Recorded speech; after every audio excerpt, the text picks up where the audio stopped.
The moment Orville Quinn held out the reins, Henrietta Keller felt the ground shift beneath her boots. Not because the horse was extraordinary, though the animal was a fine chestnut mare with a coat the color of autumn fire. Not because the gesture was grand or accompanied by flowery words. It was the way his eyes found hers first, the way his jaw tightened like he was swallowing something too large to voice, and the way his hand trembled, just barely, just enough that a woman paying close attention would notice. Henrietta Keller had spent the last 3 years paying very close attention to everything, because in this territory, the moment you stopped watching, the moment you let your guard down and trusted the wrong person, was the moment everything you had left got taken from you. She had nothing left to lose, or so she had believed until 5 seconds ago. "Take my horse," he said. His voice was rough and low, scraped clean of any pretense. "Get to Caldwell before nightfall." She stared at him. Behind her, the wagon was still smoldering. The 2 rear wheels cracked through the axle, one of them burning slow and orange in the dry Kansas grass. The driver, old Teddy Marsh, lay 50 yards back where the ambush had thrown him. He was breathing, but not well. The men who had done this were not gone. They were simply regrouping somewhere in the ravines to the east, waiting to see what the dust would bring. And here stood Orville Quinn, a man she had known for exactly 11 days, a man with a dark past she had only glimpsed in fragments and whispered rumors, a man whose very presence in her life had begun to feel like either salvation or the most elaborate trap she had ever walked into, offering her his horse. His only horse. In the Wild West of 1882, a man without his horse was a man left to the mercy of the land, and the land had no mercy to spare. "What will you do?" she asked, because she could not accept something this enormous without understanding the full weight of what was being placed in her hands. His eyes did not waver. "What needs doing?" It was the most terrifying and beautiful answer she had ever heard, and it cracked something open inside her chest that she had spent years keeping sealed and barricaded and buried so deep she had convinced herself it no longer existed. She had arrived in Dodge City, Kansas, on the 14th of March, 1882, aboard the Atchison, Topeka, and Santa Fe Railway, with one trunk, $47, a letter of introduction from a legal firm in Cincinnati, and a heart so thoroughly broken it had hardened into something she barely recognized as belonging to a living woman. Her name before she had married Thomas Keller had been Henrietta Greer, daughter of a schoolteacher in Springfield, Ohio, and her life before the marriage had been simple and bright and full of the kind of ordinary hope that feels so permanent when you are young. She had been 22 when she married Thomas, and she had loved him in the clear, uncomplicated way of someone who had not yet learned what love could cost. Thomas Keller had a gift for appearing trustworthy. He was handsome in a conventional, easy sort of way, and he spoke with a confidence that felt like certainty, and certainty was intoxicating to a young woman raised on the quiet stability of her father's schoolroom.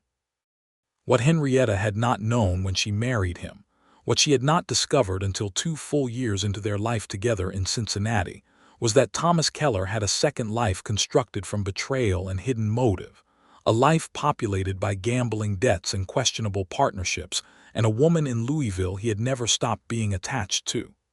When the truth came out, it came out all at once, the way catastrophes do. Thomas was arrested for fraud. The house they had been living in was not theirs. The money she had believed they were saving was gone.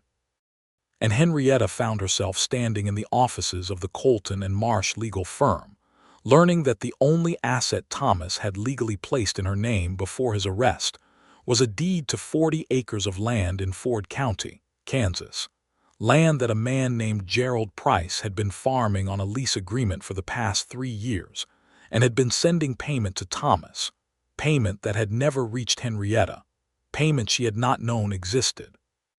Her lawyer, a tired, kind man named Aldous Finch, had explained her options with the careful gentleness of someone delivering news to a woman already teetering at the edge of composure. She could sell the deed.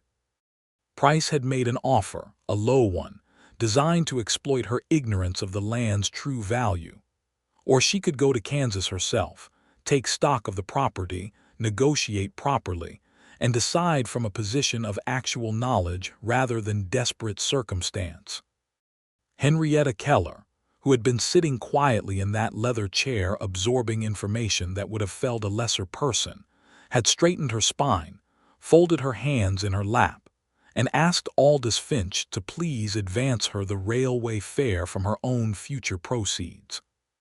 She arrived in Dodge City with the letter of introduction, the $47, and the particular steel that forms in a woman's bones when the world has stripped everything else away, and all that remains is the self. Dodge City in 1882 was not the untamed frontier that Eastern newspapers loved to romanticize, but it was still a place where the rules were negotiable, where fortunes and futures changed hands over poker tables and at gunpoint, where the cattle trade made certain men very rich and left others buried in the prairie without markers. The Long Branch Saloon was still operating. The Atchison, Topeka, and Santa Fe Depot was the beating heart of commerce. And along Front Street, between the respectable establishments and the less respectable ones, the daily theater of human ambition played out in dust and sunlight. Henrietta had secured a room at the Dodge House, the finest hotel in town, spending more than she should have because she understood instinctively that a woman traveling alone in this place needed to project a kind of solidity, or she would be eaten alive by the opportunism that circulated through every social transaction. She ate in the hotel dining room. She wore her best dress, black with a small white collar, which happened to also be her morning dress, though she was not mourning Thomas precisely, so much as the version of herself that had trusted him. It was on her third day in Dodge City, when she walked into the office of Ford County's land commissioner to register her deed and begin the process of formally contesting Price's lease terms, that she first encountered Orville Quinn. He was not doing anything dramatic when she saw him. He was sitting on a wooden bench outside the commissioner's office, hat in his lap, turning it slowly by the brim the way men do when they are waiting and thinking at the same time. He was 31 years old, which Henrietta would not learn until later. He had dark hair that needed cutting and eyes the color of weathered pine, green-gray and oddly still, the kind of eyes that did not move quickly because they had already calculated everything in the room before most people had finished blinking. He was lean and wide-shouldered in the particular way of men who do actual physical labor, and there was a quality about him that Henrietta registered and then immediately chose to disregard because she was not in Kansas to notice qualities in men. She nodded at him as she went inside. He nodded back. That was the entirety of their first interaction. Their second interaction happened 2 hours later, when she emerged from the commissioner's office having filed her deed registration and been informed that Gerald Price had also recently filed a legal complaint claiming the deed itself was fraudulent. A move so perfectly timed that Henrietta stood on the wooden sidewalk outside and felt the very specific cold fury of someone recognizing a coordinated attack. Orville Quinn was still there.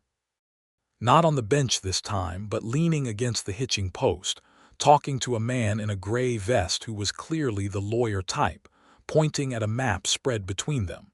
He looked up when she came out.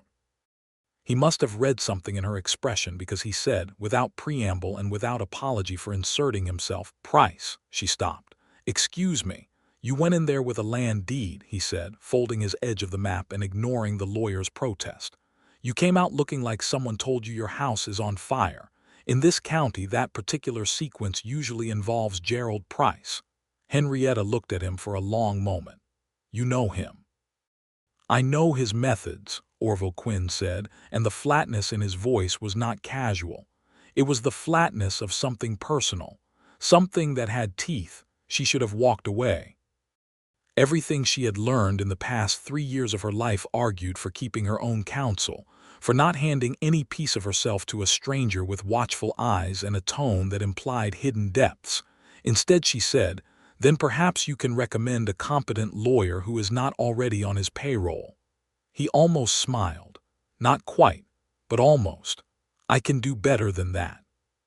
His name, he told her over coffee in the hotel dining room, which was a bold but not improper venue given the public nature of the room and the formal way he had presented the invitation, was Orville Quinn, and he was a cattle rancher who had been trying to legally recover 30 acres of grazing land that Gerald Price had absorbed into his farming operation 6 years ago through a series of questionable title maneuvers. He was currently engaged in litigation that had dragged through the Ford County courts for 2 years and showed no signs of resolving, largely because Price had money enough to hire better lawyers and to make certain the right people were uncomfortable in the right ways. He's building an empire, Orville said, turning his coffee cup without drinking from it, piece by piece, mostly from people who are too far away or too tired or too frightened to fight him properly. I am none of those things, Henrietta said. He looked at her then fully the way he had not quite done before, and she had the unsettling sensation of being genuinely seen by someone rather than assessed. No, he said quietly. I don't think you are. That was the beginning of it. Not the romance, not yet, because Henrietta was very careful about romance, and she had made herself a private oath that she would not be foolish again, would not mistake capability and interesting eyes and a voice that did something complicated to her breathing for trustworthiness. But it was the beginning of something. A working alliance, she told herself. Shared legal interests and the practical wisdom of not fighting separate battles when a coordinated one might be more effective. They met with Orville's lawyer together the following morning. Aldous Finch, whom Henrietta had telegraphed from Cincinnati, sent confirming documents about the original deed registration within the week.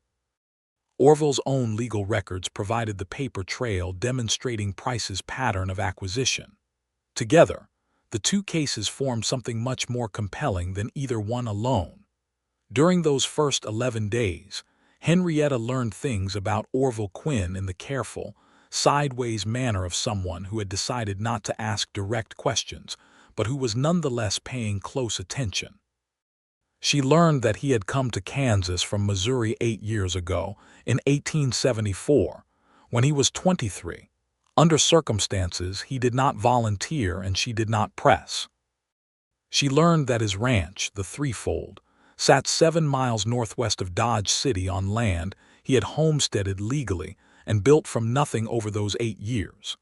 She learned that he employed 4 men, that he had a reputation among the cattlemen of Ford County for being fair to a fault and stubborn as river stone. She learned that he did not drink whiskey, a notable thing in this environment, that he played chess badly on purpose when someone challenged him, and then devastatingly well once money was involved, and that he had a quality of stillness about him that was not emptiness but rather the opposite, a kind of contained fullness, as though there was a great deal happening inside him that he had chosen not to broadcast. She also learned from the hotel cook's wife, who was the kind of woman who knew everything about everyone and was pleased to share it with someone who listened properly, that Orville Quinn had been engaged once, 4 years ago, to a woman named Clara Renfrew, and that Clara had left Ford County rather abruptly to marry a banker in Wichita, and that Orville had not courted anyone since. This information, Henrietta told herself firmly, was professionally irrelevant. What she could not tell herself was that it did not matter to her. Because it did matter, in a way she found deeply inconvenient and somewhat alarming, because mattering was the first step toward something she was not prepared to risk again. On the 11th day of their acquaintance, Henrietta had arranged to visit her property for the first time. The 40 acres were northeast of town, out past the established farms, and into the kind of rolling grassland that was both beautiful and indifferent. She had hired a wagon from the livery and old Teddy Marsh, who drove for anyone who paid him and who knew every road and most of the people on them, to take her out. Orville had offered to accompany her and she had declined politely, because accepting that offer felt like crossing a line she was not yet ready to approach. They were colleagues in a legal matter. That was all. She had been wrong to go alone, as events would shortly demonstrate, though she would later argue with herself about whether the ambush would have happened regardless of who was with her.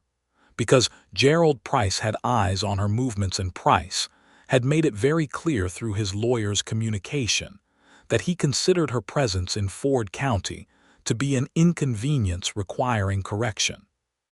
The wagon had been moving along the dirt track for about 40 minutes, the Kansas sky enormous and blue overhead, the grass moving in slow waves on either side, when the shots came. Not aimed at people, initially.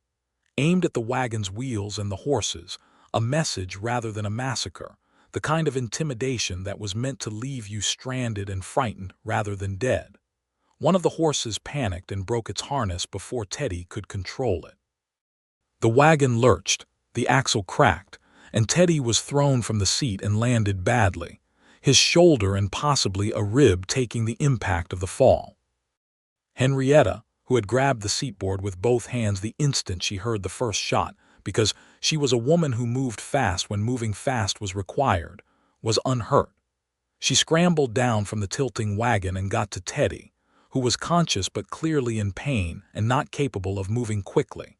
She pulled him behind the wagon body and took stock of the situation with the cold clarity that fear sometimes produces in people who refuse to be paralyzed by it.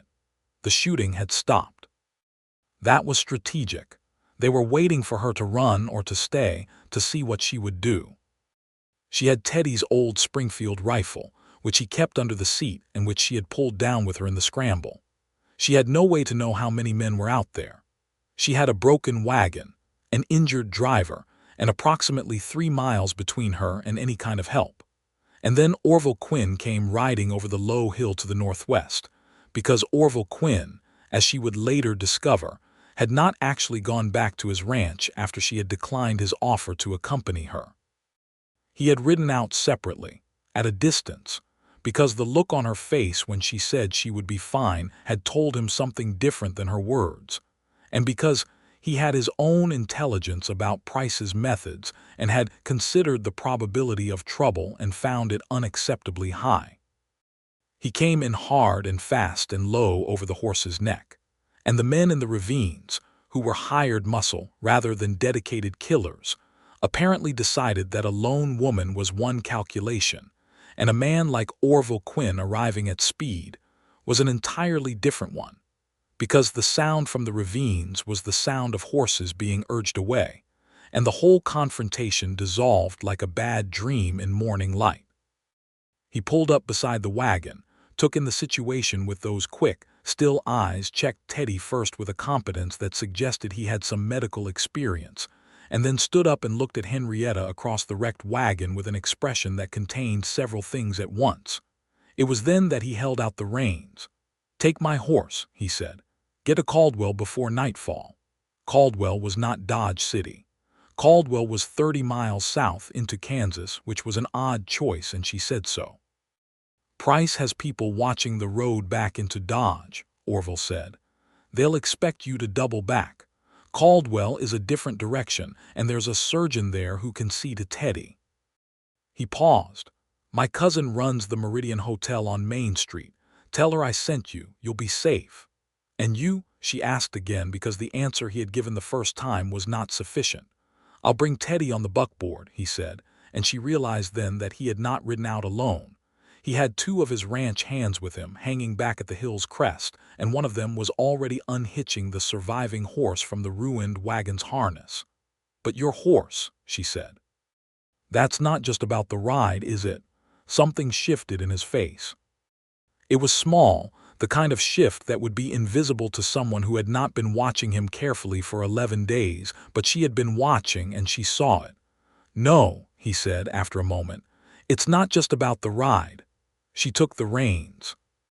The ride to Caldwell took 4 hours on a horse that moved like it was trying to prove something to the landscape, a horse that Orville had clearly put considerable time and care into, an animal so responsive to the slightest pressure that it felt like communication rather than riding. Henrietta had grown up riding in Ohio, and the skill came back to her body with the ease of something genuinely learned. She rode hard and she thought harder, and by the time the buildings of Caldwell appeared in the slanting late afternoon light, she had arrived at a number of conclusions that she was not entirely comfortable with. The first was that Gerald Price was more dangerous than she had initially assessed. The ambush was not a warning. It was a demonstration. A man who would do that to a woman traveling legally on her own property was a man who had decided that consequences did not apply to him, and that kind of man was a specific variety of dangerous, the kind that escalated rather than retreated when challenged.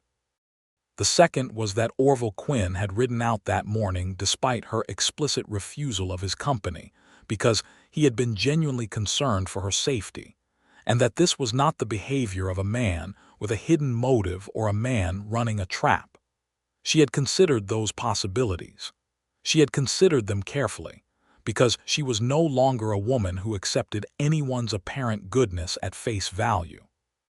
But the weight of what he had done, staying at a distance to preserve her stated wish for independence while still maintaining a watch over her safety, and then handing her his horse, his single most essential possession in this landscape, spoke a language she could not easily dismiss. The third conclusion, the one she was least comfortable with, was that she had been thinking about Orville Quinn in ways that had nothing to do with their shared legal interests for at least the past 7 days. Caldwell was a smaller town than Dodge City, quieter without the cattle trade, and the Meridian Hotel was easy to find on the main street.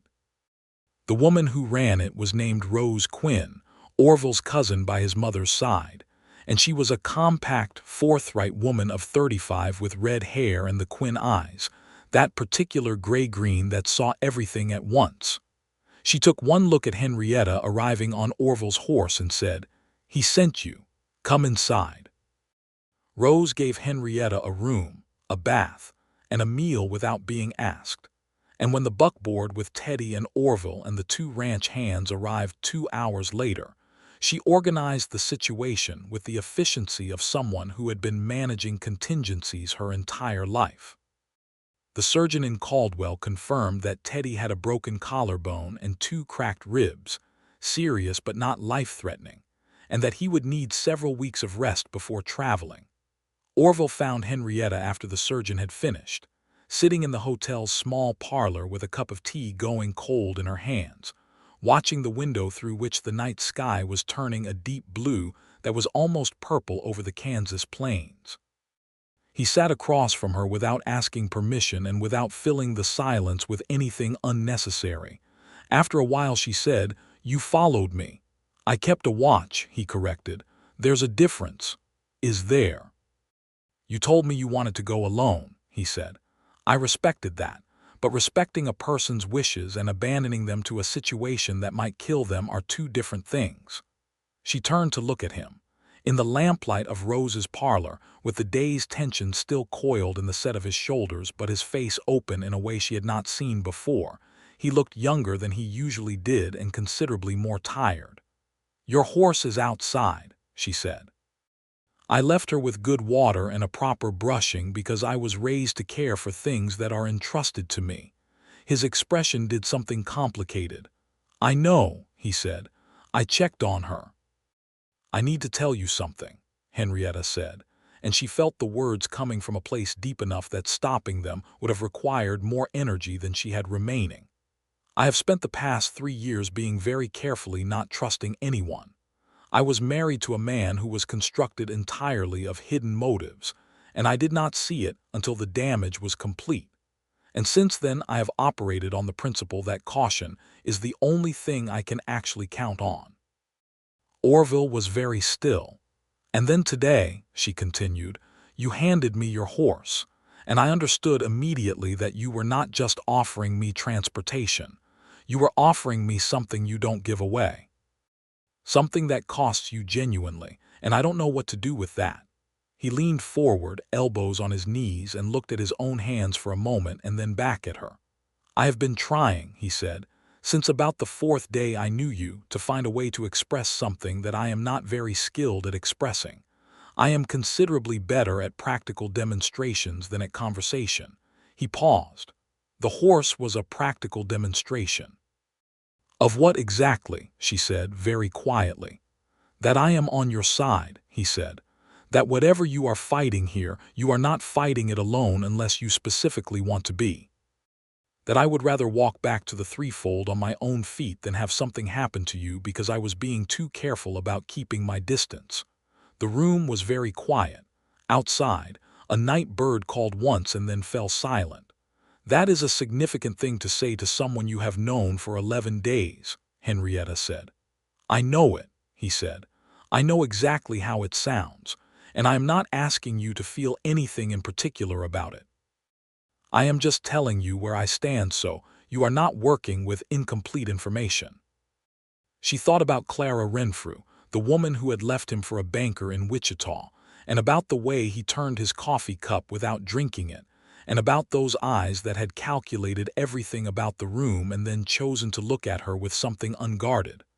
"I don't have any experience," she said carefully, "with men who tell me where they stand." "I know," he said. And the way he said it, not with pity and not with impatience, just with a quiet acknowledgement that recognized the weight of what she was saying, was possibly the most disarming thing she had encountered in 3 years.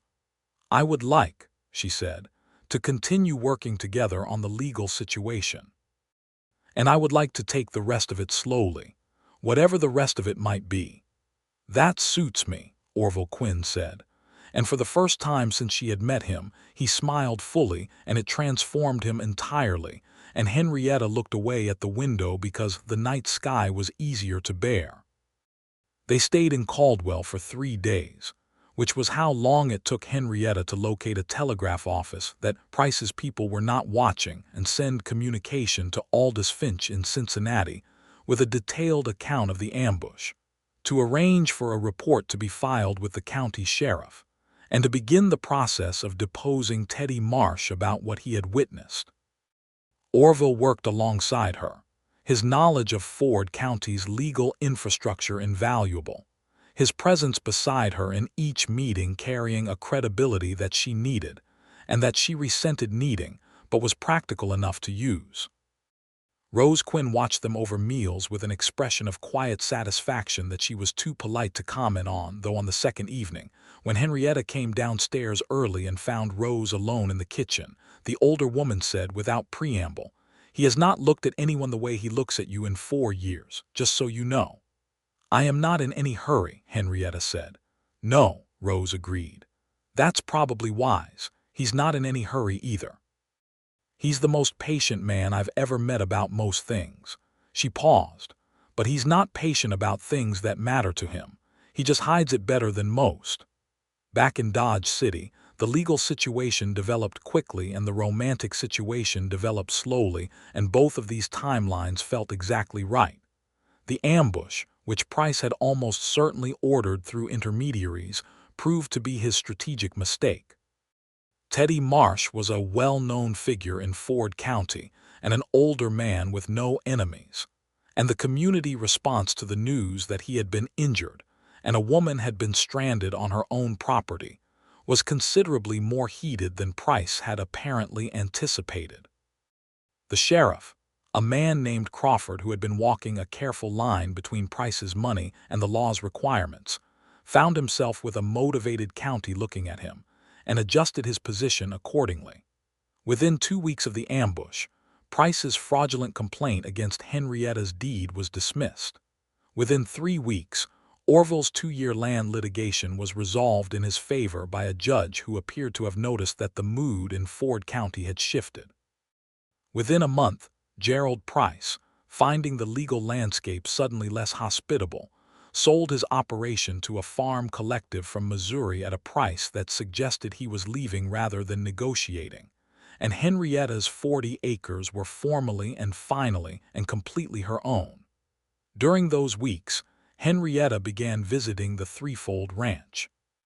The first visit was practical, to see the grazing land that had been at the center of Orville's litigation, which bordered the edge of her own property, so that she could understand the geography of the situation she had been entangled in. The second visit was because Orville's foreman, a compact and efficient man named Hector Ruiz, had a question about where the boundary markers were being placed, and Henrietta's deed had specifications that needed to be reviewed. The third visit was because the food at the Dodge House dining room was not very good, and Rose Quinn's bread recipe, which Rose had given to Henrietta before she left Caldwell, required a particular type of flour that Orville's ranch supply had in stock. By the fourth visit, she had stopped creating reasons and simply went. The threefold was not a pretty ranch in the decorative sense. It was a working place, functional and honest, the buildings built for use rather than for show, everything solid and well-maintained but without ornamentation. There was a main house of 2 stories, built from local stone and timber with a porch that faced west, which meant the sunsets were staggering. There was a barn, 3 outbuildings, a bunkhouse for the ranch hands, a vegetable garden that was clearly Orville's own project given how meticulously it was kept. She liked the garden specifically. There was something about seeing a man who moved through a violent, difficult landscape with the careful competence of someone prepared for the worst, also bent over tomato plants with genuine investment in their welfare that felt meaningful in a way she could not fully articulate. "You didn't strike me as someone who gardens," she told him one afternoon, leaning on the fence that surrounded the garden while he worked inside it. "Why not?" he said, without looking up. "You seem very prepared for the worst. Gardening requires optimism. You have to believe the season will be long enough to see the fruit."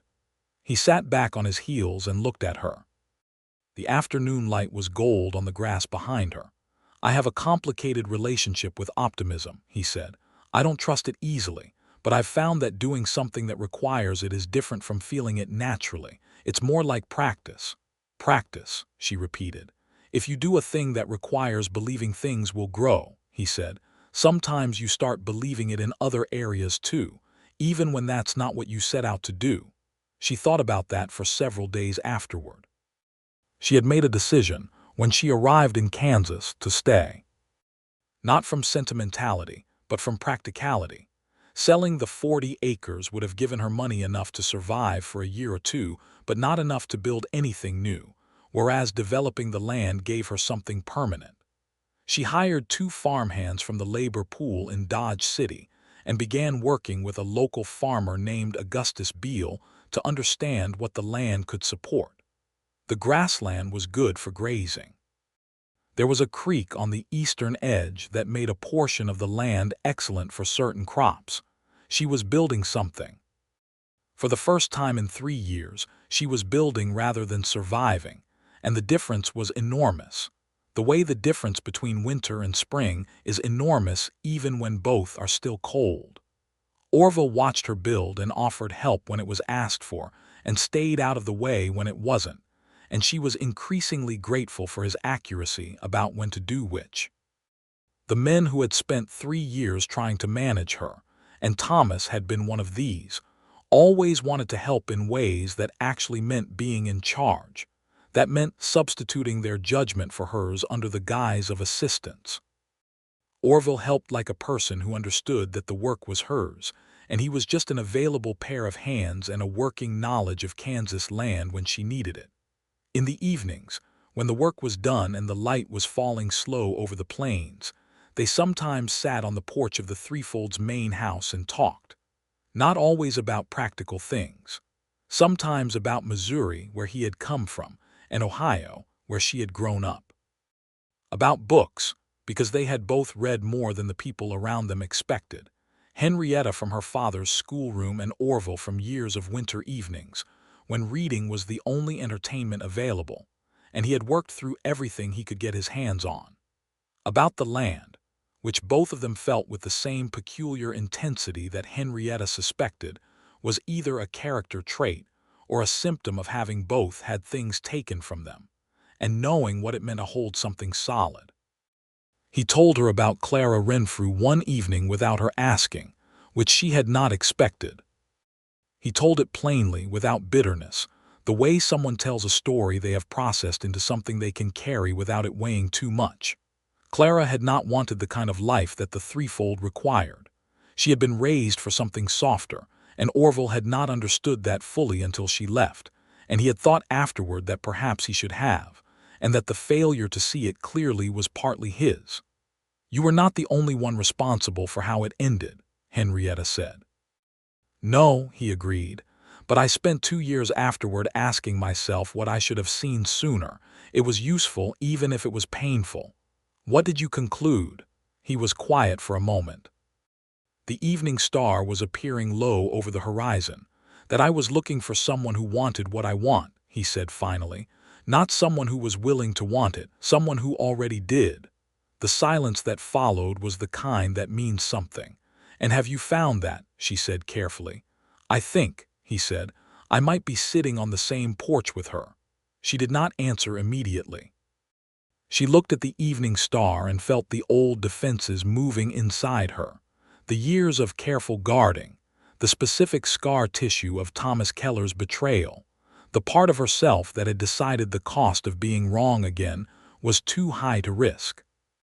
And then she thought about a man who had ridden out in secret to keep watch over her without overriding her stated wishes, who had handed her his horse without calculation, who had sat with her in Rose Quinn's parlor, and told her where he stood simply so she was working with complete information, who had never once tried to manage or diminish or misdirect her.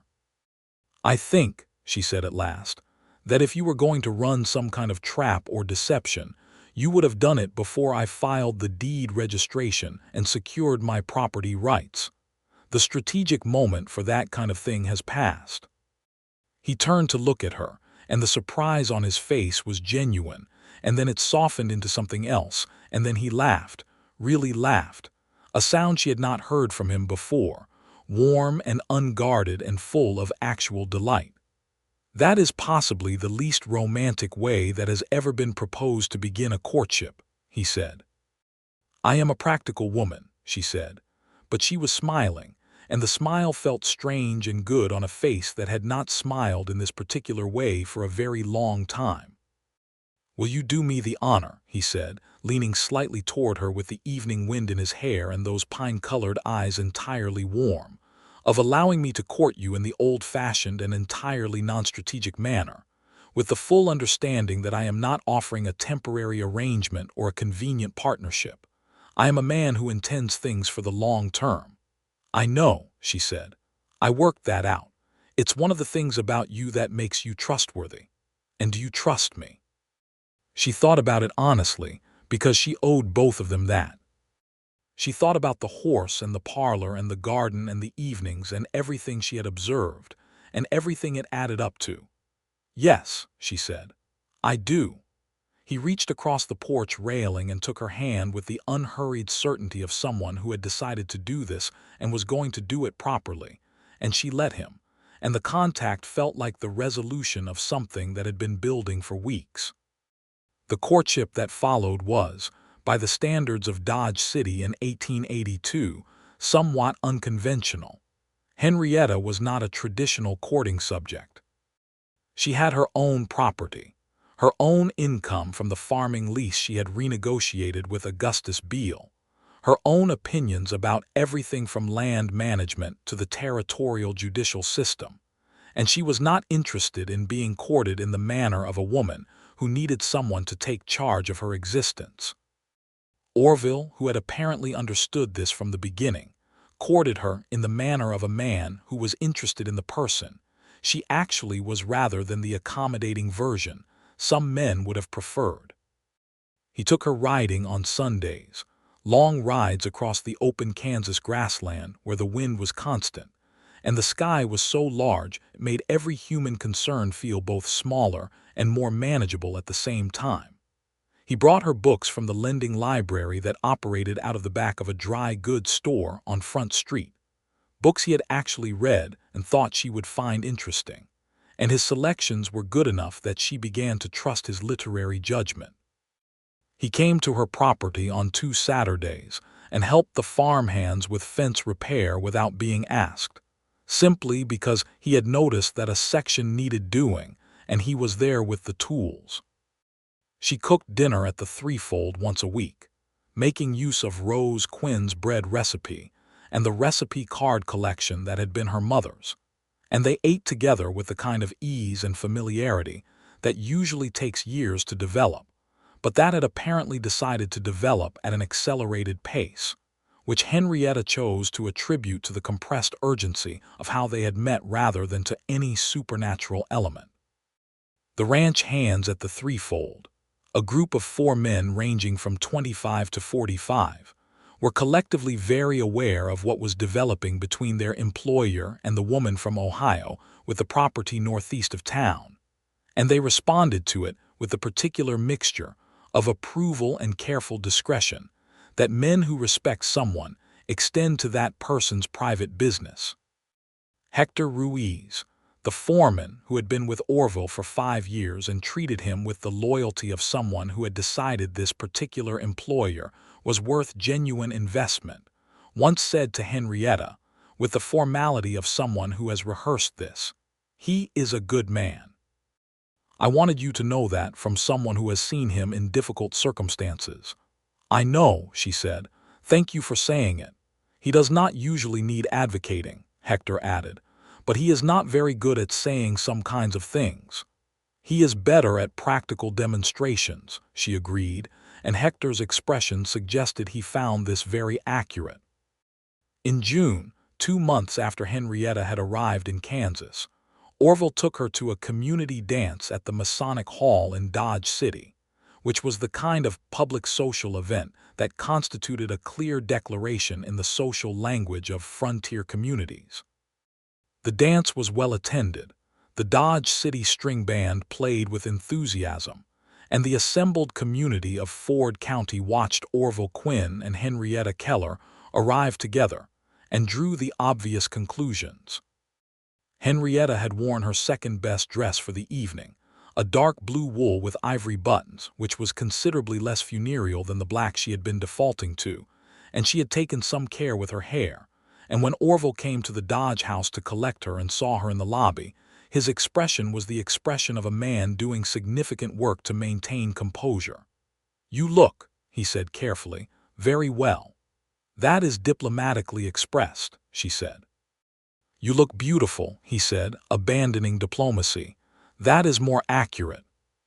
She took his arm and they went to the dance, and on the dance floor, where the music was a lively Virginia reel that required partners to move in close coordination, she discovered that Orville Quinn could dance, really dance, with the same quality of contained attention that he brought to everything, and she found herself laughing at the surprise of it, and he laughed with her, and several people watching from the sides of the room said afterward that they had not seen Orville Quinn look like that in years.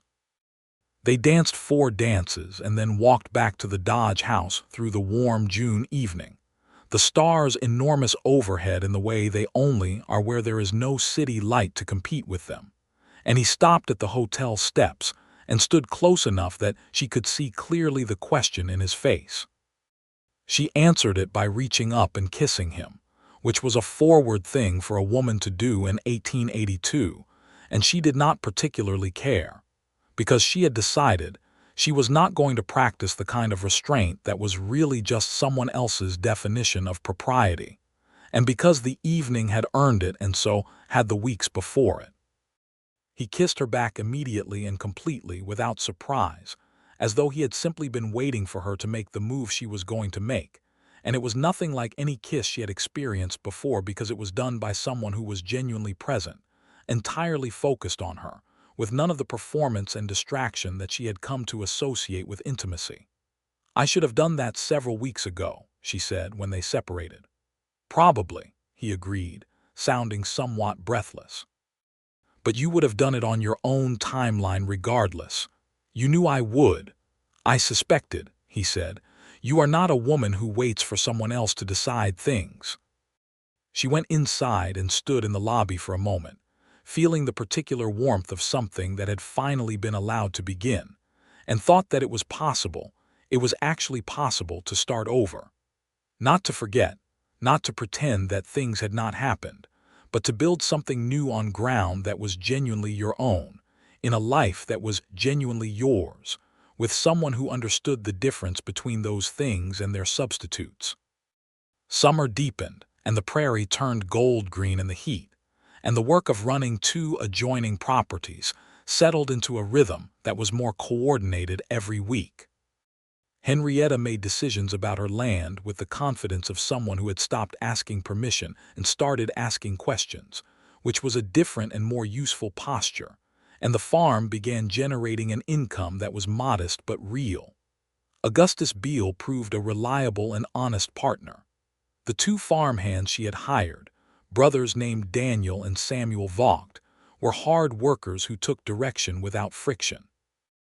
There was a day in late July when a pipe that fed the irrigation ditch on the eastern edge of her property cracked in the early morning heat, and Orville appeared at 7 in the morning with the tools and the materials to repair it, before she had finished sending a message asking if he knew where to get the materials. And when she pointed this out, he said simply that he had seen the crack 2 days ago when he was riding the boundary, and had been waiting for it to become urgent enough that she would accept help without feeling that he was managing her property. "That is excessively calculated," she told him. "It worked," he said, already on his knees in the irrigation ditch. She stood over him with her hands on her hips and felt the complicated, warm, exasperated affection of someone who has found a person who understands them almost too well and has adjusted their behavior accordingly. "Orville Quinn," she said. He looked up at her with dirt on his hands and sunlight on his face. "I love you," she said. Because it was true, and because she had decided some time ago that she was going to be honest about things that were true, and this was about as true as anything she had ever encountered. He went very still for a moment, the way he went still when something genuinely reached him. Then he set down the wrench and stood up out of the ditch and looked at her with the full weight of those gray-green eyes and said, "I have been in love with you since about the 6th day. I have been trying not to say so because I did not want to put pressure on something I wanted to happen naturally." "It happened naturally," she said. "I can see that," he said. "Thank you. You are thanking me for loving you." "I am thanking you for telling me," he said, "for trusting me with it. Given what you have been through, I know that is not a small thing." She reached up and touched his face, dirt-streaked and warm in the morning sun, and he turned his head to press his mouth against her palm, and it was not an elaborate gesture. It was a very simple one, and it said everything. The proposal, when it came, was in September, after the summer work was mostly finished, and the evenings were turning cool enough to make the porch sitting comfortable in a different way, with a blanket shared between them and the stars coming out earlier than they had in the long summer days. He had not bought a ring in advance because he did not know her preferences, and he considered it presumptuous to make that kind of decision unilaterally. What he had instead was a question, delivered with the same directness and honesty he brought to everything, which was, "I would like to marry you, Henrietta. I would like to spend the rest of my life with you on this land. I would like to build something here together that belongs to both of us equally and that we make decisions about together. I do not know if those terms are acceptable to you, but I want to be clear about what I am proposing before you answer, because I believe you deserve to know exactly what you are saying yes or no to." She had been looking at the evening star, which had become a kind of private landmark between them over the months of sitting on this porch, and she looked at it for a moment longer and then looked at him and said, "I would like that very much, and I would like to be clear that my answer is yes because I want it, not because I need it. I am capable of managing my own life and my own property. I am choosing this." "I know," he said. "That is why the question means what it means." She kissed him then, as she had kissed him the first time, directly and with full intention, and they sat on the porch in the October cool for a long time afterward, talking about the life they were going to build, and neither of them felt the need to perform happiness because the real thing was available. The wedding was in November of 1882, in Dodge City, in the Methodist church that had been built the year before on Walnut Street. Rose Quinn came from Caldwell and arrived 3 days early to help with arrangements. Hector Ruiz stood up with Orville as best man, which surprised no one who knew either of them. Aldous Finch, who had become something of a friend over the months of correspondence about the legal matters, sent a telegram of congratulations from Cincinnati. Teddy Marsh, fully recovered from his injuries and moving with only a slight stiffness in his shoulder, sat in the front pew and told everyone around him that he had been present at the beginning of the whole thing, which was true in a way he did not entirely understand. Henrietta wore a dress that was neither black nor the dark blue of the dance evening, but a deep wine red that she had ordered from a dressmaker in Wichita, and that fit her perfectly, and that Rose Quinn said made her look like a woman who had decided to live her life in full color, which was exactly what Henrietta was doing. The ceremony was brief and genuine. When the minister asked if she took this man, she said, "I do," with the confidence of someone who has made a decision with full information and is entirely comfortable with it.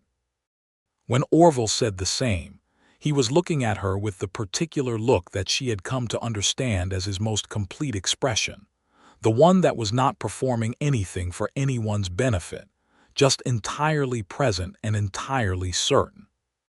They rode back to the threefold that evening, which was now also her home, the two properties formally combined under a joint deed that their lawyers had prepared, an arrangement that was unusually equitable for the time, but that both of their lawyers had eventually agreed was legally sound, and that suited the actual distribution of the assets.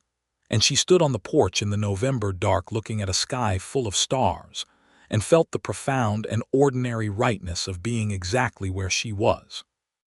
In the spring of 1883, they began building an addition to the main house, 2 extra rooms and a wider kitchen, because the practical dimensions of a shared life required more space than either had been occupying alone.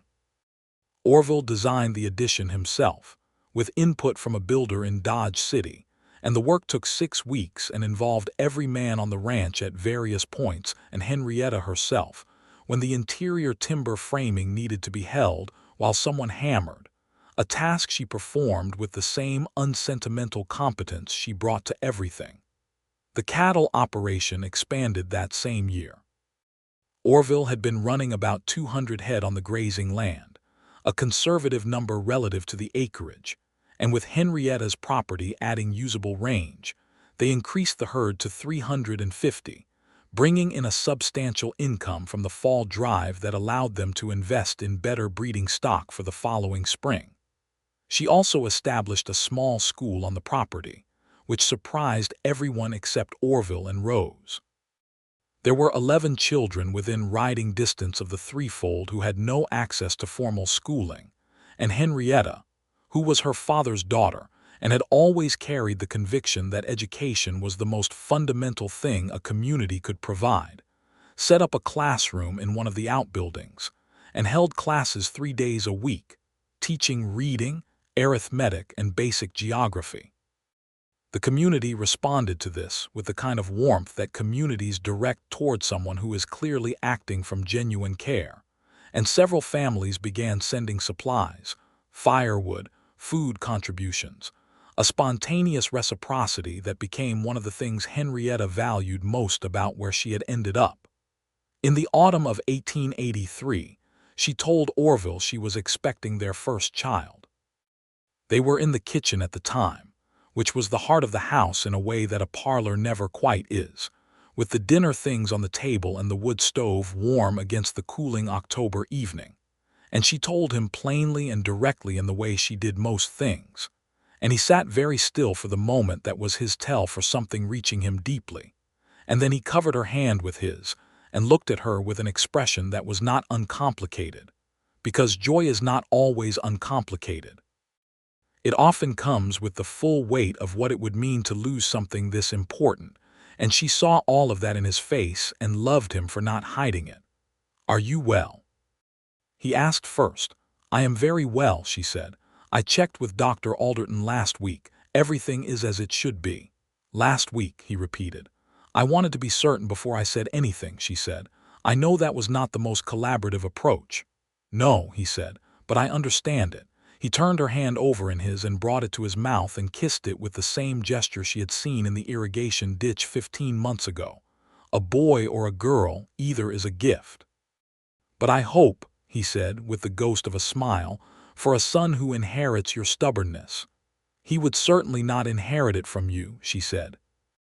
He laughed, and the kitchen was warm, and outside the Kansas night was cold and full of stars. Their son was born in the late spring of 1884, a healthy boy with dark hair like his father and gray eyes that would darken to the pine green of Orville's as he grew. They named him James Greer Quinn, James for Orville's father, who had died in Missouri when Orville was 19, and Greer for Henrietta's family name before her first marriage, a decision she had proposed and Orville had agreed to immediately and without qualification. James Quinn was from his very first week an extremely opinionated person with specific feelings about most aspects of his existence, a quality that delighted his father, and who Henrietta privately suspected she could not claim was not her fault. Dr. Alderton was a good physician and the birth went well, and Henrietta recovered with the efficiency of someone constitutionally incapable of lying in bed when things needed doing, a tendency that Orville managed by the method of simply sitting in the room with her and making conversation interesting enough that she stayed put for the requisite 2 weeks. Rose Quinn visited from Caldwell when James was 3 weeks old and held him with the experienced confidence of a woman who had raised 2 younger siblings and who took one look at the infant's expression and said, "He looks like he's already planning something." "He is definitely his mother's son," Orville said from the doorway. "He is definitely his father's son," Henrietta countered. "He calculates." James Quinn grew up on the land that his parents had built together, in a house that was full of books and practical tools, and the constant evidence of 2 people who had chosen each other with full knowledge, and who went on choosing each other daily in the particular texture of a life shared without deception or management. The school continued. By 1885, it had enough students that Henrietta engaged a second teacher, a young woman newly arrived from St. Louis named Helen Park, who was competent and enthusiastic, and who managed the primary age group while Henrietta focused on the older children. The county eventually recognized the school formally in 1886 and provided a small funding allocation, which Henrietta used to buy desks. The land continued to produce. The cattle continued to do well. They hired 2 additional hands at the ranch, bringing the total workforce to 6, and Hector Ruiz, who had been offered a foreman position at a larger operation in Abilene and had declined it, remained at the threefold in a role that had evolved from employee to something close to family. In the summer of 1886, Henrietta rode out on a Sunday afternoon alone across the northeast section of the property, along the creek edge where the cottonwood trees grew, and the water ran clear over the pale limestone of the streambed. She rode the chestnut mare, Orville's original horse, who was 7 years old now and still moved with that particular responsive quality that had first struck her on the ride to Caldwell 4 years earlier.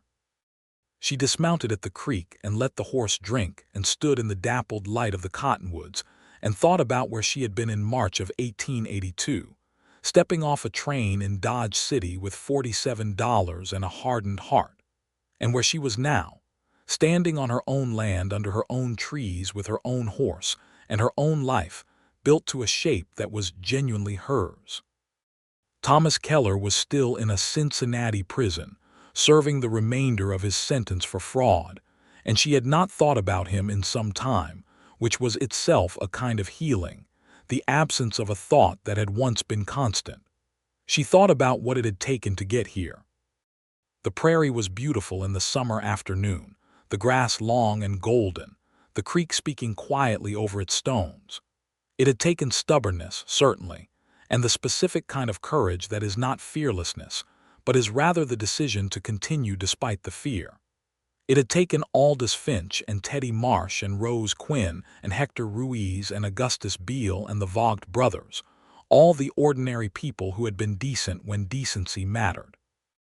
And it had taken Orville Quinn, who had sat on a bench outside the land commissioner's office turning his hat in his hands, and had looked up at a woman he did not know, and read something in her face that most people would have walked past without noticing. She heard hooves on the grass behind her, and turned to find him there, James on the saddle in front of him, the two of them having apparently decided to follow her out, James with a very firm expression suggesting this was his initiative. "He wanted to find you," Orville said by way of explanation. "I was not lost," she said. "He knows," Orville said. "He wanted to find you anyway." She reached up and took James from the saddle, and the 2-year-old boy settled against her with the absolute trust of small children who have never had reason to fear, and she looked at Orville over their son's dark hair with the full weight of what they had made together, not just the land and the school and the cattle operation, but this specific life that had been built from 2 broken things and had become something whole. "I was thinking about the horse," she said. He understood immediately. He always did. "I was thinking about it too." "You did not hesitate," she said, "not even for a moment." "No," he said. "Why not?" she asked, though she already knew, because she had always known, but she wanted to hear him say it. He looked at her with the same eyes that had looked at her across a land commissioner's porch in March of 1882, and said simply, "Because you were more important than anything else I owned." She held their son against her shoulder, and the creek ran over its stones, and the cottonwood leaves moved in the summer wind, and Orville Quinn dismounted his horse and came to stand beside her, and she leaned her head against his shoulder. And for a long time neither of them said anything because there was nothing left to say that the land and the light and the standing clothes together did not already say perfectly. Their second child came in 1888, a girl they named Clara after no one in particular because they both liked the sound of it, and because names should suit the person, not the past. Clara Quinn arrived with an air of calm assessment that was more like her father than her brother, but that expressed itself in a very different way, through observation rather than planning, a quality that made her by the age of 3 able to sit in the corner of a room and understand everything happening in it without having said a word.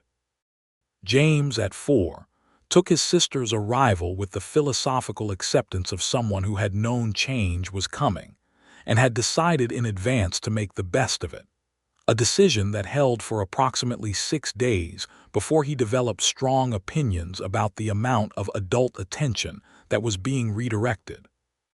Henrietta managed the children with the same practical efficiency she brought to the land and the school, and Orville managed them with the same contained patience and occasional unexpected humor that characterized everything he did, and between the two of them and the steady presence of Hector and the ranch hands, who were collectively besotted with both children in the dignified and slightly embarrassed way of men who have decided that caring about small people is acceptable as long as everyone pretends not to notice. The threefold in the late 1880s was a very full and very genuine place. In 1889, Helen Park, the second teacher at the school, married Daniel Vogt, the elder of the 2 Vogt brothers, which was a development that surprised no one except possibly Helen and Daniel themselves, and which doubled the connection between the ranch and the school in a way that was practically very convenient. The school had grown to 23 students by then, and was recognized by the state educational authority as a legitimate county school, which meant a real budget, and eventually a proper building funded partly by county allocation and partly by community subscription, with the threefold contributing the largest portion because Henrietta had made the decision years ago that what you invest in is what determines what kind of community you live in. Orville, at 40, was still as lean and wide-shouldered as he had been at 31, though his dark hair had begun to show gray at the temples in a way that Henrietta found distinctly compelling and told him so, and he looked at her with the expression that still had the power to make her look away first after 8 years. They rode together on Sunday afternoons still, a habit that had begun during the courtship and had never stopped, the two of them, and sometimes the children if the children wanted to come, and sometimes just the two of them when Rose Quinn was visiting and could sit with James and Clara. The Kansas plains were still enormous and still beautiful, and still indifferent in the way that made human connections feel more rather than less meaningful against them. There was an afternoon in the summer of 1890, 8 years after Henrietta had stepped off the train in Dodge City, when they rode up to the highest point of their combined property, a low rise that was not dramatic by any measure, but was enough to see a considerable distance in all directions over the flat and rolling land. Henrietta could see the buildings of the threefold, the outbuildings and the barn and the main house with its addition, and northeast she could see the stand of cottonwoods along the creek, and further the squared edge of the school building's new roof. "We built all of that," she said. "We did," Orville agreed. "From almost nothing. From 2 lawsuits and a broken wagon," he said. She laughed, and the wind took the sound out over the grass, and Orville looked at her in the way he had been looking at her for 8 years, and she thought that this was what she had not known was possible when she arrived in Kansas. Not just survival, not just recovery, not just competence and independence, but this particular warmth and this particular belonging that was not the suffocating possession she had once mistaken for love, but was the real thing, which was more like two people standing side by side choosing to build in the same direction. The years continued, as they do, each one shaped by work and weather, and the ordinary accumulating weight of a life lived with intention. James grew into a thoughtful, capable young man who had his mother's directness and his father's patience in unusual combination, a combination that made him the kind of person people brought their problems to, which he accepted with good grace. He began working the cattle operation properly when he was 14, not because he was expected to, but because he wanted to, and his genuine interest in the land and its management meant that the threefold's future was not a question but a certainty. Clara grew into the quiet, observant person she had always been, with an intellectual appetite that rivaled her mother's and an eye for detail that exceeded her father's. And by the time she was 12, she had read everything in the school's small library, and her mother was ordering books from Kansas City to keep pace with her. She would eventually go east to study, to a women's college in Ohio, which felt in some ways like a completion of a circle, Henrietta's daughter, returning to Ohio not as a woman without options, but as someone with every option available. The territory continued changing around them. Kansas had been a state since 1861, but the frontier character of the western counties persisted well into the 1890s, and then gradually, with the extension of the rail lines and the closure of the open range and the fencing of the great cattle trails, it changed into something more settled and domesticated. Dodge City lost its wildest character and became a quieter commercial center. The Long Branch Saloon closed its original incarnation. The big cattle drives that had defined the economy of Ford County for 20 years wound down as the ranges to the north were fenced off. The threefold adapted, as the best operations did. They shifted from open-range beef toward a more mixed model, with a portion of the land converted to wheat production in the mid-1890s, a transition Orville managed with the same methodical thoroughness he brought to everything, and that Henrietta supported with the same practical intelligence she had applied to every aspect of their shared life. There was a morning in 1897, when Orville was 46 and Henrietta was 41, when James came down to breakfast and announced that he intended to marry a young woman named Miriam Cole from the adjacent county, whose family ran a sheep operation that James had apparently been visiting for professional reasons more frequently than strictly necessary. He made the announcement with the slightly embarrassed dignity of a young man who has made a decision he is confident in but who is aware his parents will have opinions. Orville looked at Henrietta across the breakfast table. "Do you love her?" Henrietta asked. "Yes," James said, without hesitation. "Does she know who you are?" Orville asked. "Not just what you own." "She does," James said. "She is not particularly interested in what I own." "Good," Orville said. "When do we meet her?" Miriam Cole came to Sunday dinner the following week, and she was, Henrietta thought, exactly the kind of person James needed. She was direct and quick-thinking and unimpressed by the Quinn family name in the way that suggested she had come to her own conclusions about James Quinn as a person rather than an inheritance. She and Henrietta got along immediately, which was perhaps inevitable given that they were recognizably similar types. James Quinn and Miriam Cole were married in the summer of 1897 in the same Methodist church on Walnut Street, where his parents had married 15 years before, and the wedding was attended by practically every person within 30 miles who had any connection to the threefold, or the school, or the community that had grown up around both, which was a considerable number of people. Orville stood beside Henrietta at the ceremony with his hand over hers, and she leaned slightly against his arm, and they watched their son marry a good woman, and felt the particular satisfaction of a thing going right in the way that things rarely do unless someone has worked very hard over a long time to build the conditions for it. By the end of the century, the threefold was one of the most productive operations in Ford County, and the Quinn School had become the official county school with a proper staff of 3 teachers and 60 students, and a reputation that drew families to settle in the area partly because of the quality of the education available. This was something Henrietta took deep satisfaction in, because her father had spent his life teaching, and she had spent her life watching what education did for people who had access to it, and was glad to have added something to that ongoing work. On the last evening of 1899, when the century was turning, Orville and Henrietta sat on the porch of the threefold in the December cold, wrapped in heavy coats with the stars very bright overhead in the cold, cleared air, and Dodge City was celebrating somewhere in the middle distance, and they could hear it faintly, the bells and the voices and the particular sound of human beings marking time. 17 years, she said. 17 years, he agreed. We have done well, she said. We have, he said.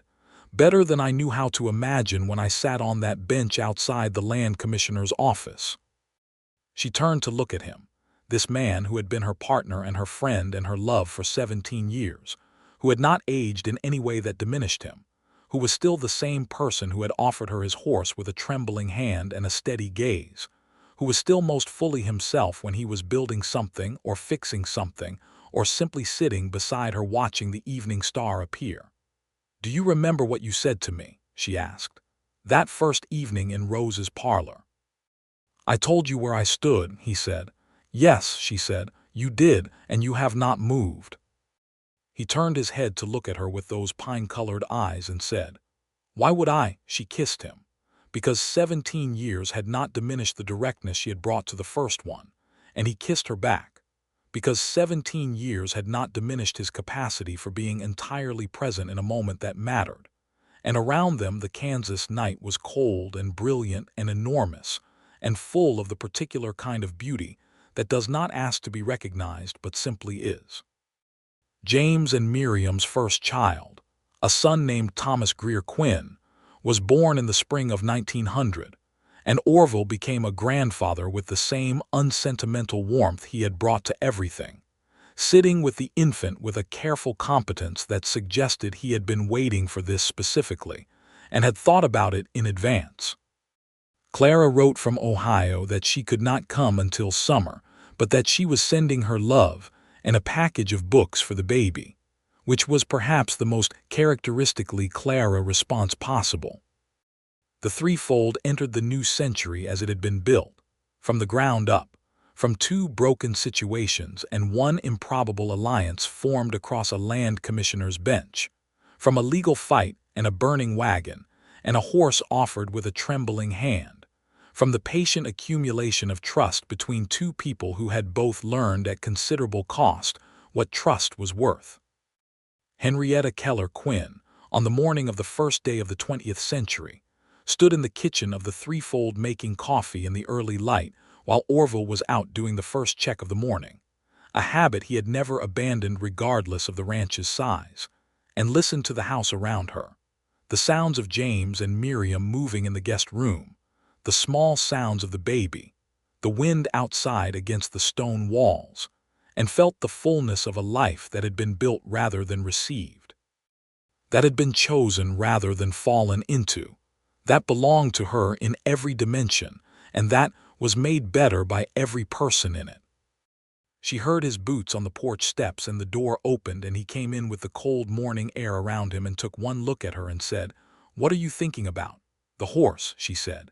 He poured his own coffee and stood across the kitchen from her and looked at her with the small, particular smile that was not quite a smile yet and said, "It was a very good horse." "It was more than a horse," she said. "I know," he said. "I knew it when I handed you the reins." "So did I," she said. That was the terrifying part. He set his coffee down and came around the kitchen table and stood in front of her, this man of 49 years who still moved the way he always had, with that quality of contained attention, and put his hands on her face and looked at her with the full and unhidden certainty that he had never once retreated from in 17 years. "Not terrifying," he said quietly. "Worth it. Worth it," she agreed. He kissed her forehead and then her mouth and then stepped back and picked up his coffee again, and the morning came through the kitchen windows in long slanted lines. And somewhere outside James Quinn was moving toward the barn to begin the day's work. And somewhere farther east across the combined property that had been built from 2 broken deeds and 1 broken woman, and 1 man who had known exactly what he was doing when he handed over his reins. The land was already waking up in the particular way of a place that has been cared for and will continue to be cared for, season after season, by people who understand that the most important things you own are not the things you keep, but the things you choose to give away. Henrietta Keller Quinn stood in her kitchen on the first morning of a new century and understood, with the clear and uncomplicated certainty that had taken the better part of 2 decades to arrive at, that she was home, not in the simple sense of a building or an address. Home in the sense that the ground beneath you has stopped moving, in the sense that the people around you know who you are and have chosen to stay, in the sense that the life you are living is recognizably, entirely yours. The Kansas sky turned from gray to gold to blue outside the window, as it had done every morning for 18 years, as it would continue to do long after both of them, as it had done long before the first human being stood on the short grass prairie and looked up at it and felt small and somehow also large enough to belong. Orville Quinn refilled her coffee cup without asking, because after 17 years he knew exactly when it needed refilling, and she thanked him with a look, and they stood together in the morning kitchen while the new century began, and the threefold breathed around them, full and alive, and exactly what 2 people had made it together, from everything they had been given and everything they had had to build from nothing, which was, in the end, the only way anything worth having is ever made.